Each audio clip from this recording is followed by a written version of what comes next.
Alors aujourd'hui, on plonge dans la psychologie d'une des figures les plus clivantes de notre époque. L'idée ici, ce n'est pas du tout de porter un jugement, non, c'est vraiment de comprendre la mécanique interne, ce qui se passe à l'intérieur. Et ça nous amène à la question de départ, une question assez vertigineuse. Comment est-ce qu'on peut bien analyser une personnalité qui agit un peu comme une force de la nature, qui semble si chaotique, si puissante? C'est tout le défi que la source cherche à relever. Et pour répondre à ça, il y a cette analogie qui est, je trouve, assez parlante. Comprendre une tornade ne signifie pas qu'on est pro-tornade. Comprendre est défensif. Voilà, le ton est donné. On n'est pas là pour chercher de la sympathie ou pour approuver quoi que ce soit. Non, c'est une démarche presque de survie intellectuelle.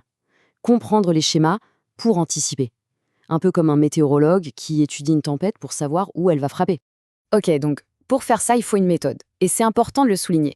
Cette analyse ne sort pas de nulle part. Elle ne repose pas sur une simple opinion, mais bien sur un cadre très précis, très structuré. Alors, la source nous propose une approche en 4 étapes, 4 couches si on veut. D'abord, on a ce qu'on appelle l'archéologie psychologique. En gros, on creuse, on remonte aux toutes premières expériences, celles qui ont tout fondé. Ensuite, deuxième couche, la cartographie des mécanismes. Comment la personne s'est construite des défenses à partir de ses expériences. Troisième étape, la reconnaissance des schémas. On observe comment tout ça se répète encore et encore à l'âge adulte. Et enfin, le but ultime, la modélisation prédictive. L'idée, c'est de pouvoir, à partir de tout ça, anticiper les réactions futures. Et cette archéologie, elle nous ramène directement à l'enfance. C'est là que tout commence. C'est là que les fondations de ce programme psychique ont été posées, avec des blessures qui se sont empilées les unes sur les autres. Et la chronologie, elle est vraiment cruciale. Ça commence très très tôt. À 2 ans à peine, sa mère est hospitalisée pendant une longue période. Une absence maternelle à un âge absolument critique. Ensuite, l'enfance, une enfance passée sous la coupe d'un père, disons, autoritaire, c'est un euphémisme. Et pour finir, le coup de grâce, si on peut dire, c'est la destruction psychologique de son grand frère. C'est ce qui vient vraiment sceller une vision du monde totalement impitoyable. La directive du père, c'était ça. Sois un tueur. Et attention, ce n'était pas juste une façon de parler, une métaphore pour dire sois un battant. Non, non, c'était un véritable mode d'emploi pour la vie. Pour son père, Fred Trump, le monde était une jungle. Point. Il y a les prédateurs et il y a les proies. Il n'y a rien entre les deux. L'amour, c'était un bonus si tu réussissais.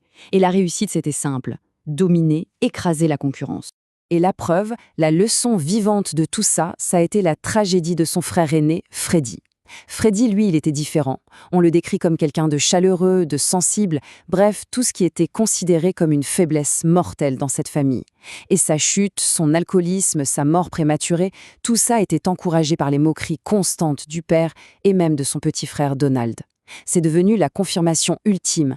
Dans ce monde, pour survivre, il ne faut surtout pas être comme Freddy. Il faut être un tueur. Alors, ces leçons brutales de l'enfance, elles ne sont pas restées à l'état brut. Elles ont été, par la suite, affinées, codifiées, presque transformées en manuels, et ce, grâce à 2 influences majeures. D'un côté, il y a l'Académie militaire de New York, qui va lui apprendre à utiliser les règles comme des armes, et de l'autre, il y a un personnage haut en couleur, Roy Cohn, son avocat, qui va lui fournir une philosophie, un manuel de combat totalement amoral. Ce qui est fascinant avec l'école militaire, c'est que ça n'a pas eu l'effet escompté. On l'a envoyé là-bas pour le discipliner, mais en réalité, ça a fait l'inverse. Ça lui a appris que son agressivité, dans un système bien hiérarchisé, n'était pas un problème, mais un atout. C'est là qu'il a appris à maîtriser les systèmes de l'intérieur, à manipuler les règles pour dominer. Et puis, il y a Roy Cohn, l'avocat véreux, le mentor. Les règles qu'il lui a enseignées sont devenues une seconde peau. C'est très simple. Règle numéro 1. Ne jamais, jamais admettre sa culpabilité. Jamais. Règle numéro 2. Toujours attaquer celui qui t'accuse. La meilleure défense, c'est l'attaque. Règle 3. Toujours clamer la victoire, même quand tu as perdu. La perception est la réalité. Règle 4. Utiliser la peur comme une arme. Et enfin, la règle d'or. Exiger une loyauté absolue, totale, parce que la loyauté, pour lui, c'est une arme à sens unique. Et quand on met tout ça bout à bout, on se retrouve avec ce que la source appelle un véritable système d'exploitation psychologique. Un programme avec des fonctions de base qui tournent en boucle en permanence. Le carburant de ce système, son moteur, c'est ce qu'on appelle en psychologie l'approvisionnement narcissique. C'est quoi? C'est un besoin vital, constant, d'être au centre de l'attention. Les louanges, l'admiration, c'est le top. Mais s'il n'y a pas ça, la haine, la peur, ça marche aussi. Tout sauf l'indifférence. Être ignoré, c'est la pire des choses. C'est mourir psychologiquement. Ensuite, un autre mécanisme clé, le clivage. C'est une vision du monde en noir et blanc, totalement binaire. Les gens sont soit des génies, des alliés extraordinaires, soit les pires des nuls, des ennemis à abattre. Il n'y a aucune nuance, aucun gris. Et ça explique pourquoi un allié peut être porté au nu un jour et jeté, insulté le lendemain. Dès qu'il m'est plus utile à 100%, il bascule dans le camp des ennemis. Et enfin, il y a ce que la source nomme l'algorithme de vengeance.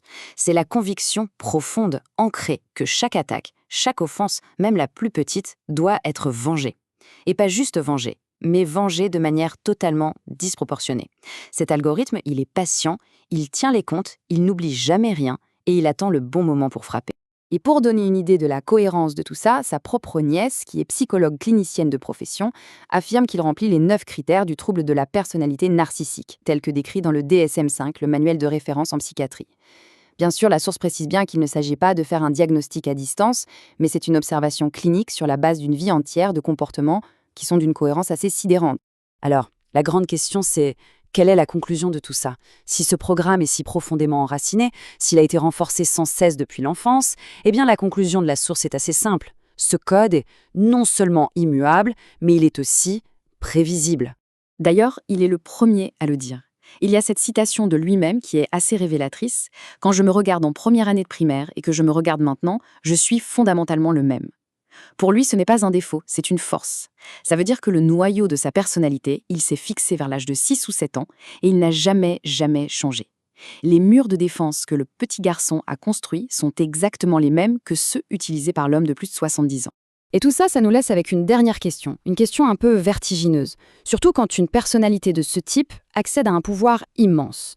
Un code psychologique qui est conçu pour tordre la réalité, pour la plier à sa volonté, pour dominer à tout prix et pour ne jamais admettre la défaite. Que se passe-t-il quand ce code se heurte à une réalité qui, elle, refuse de plier? Que se passe-t-il quand il fait face à des faits, des institutions, des événements qui ne peuvent tout simplement pas être remodélés? C'est sur cette tension fondamentale que cette analyse nous invite à réfléchir.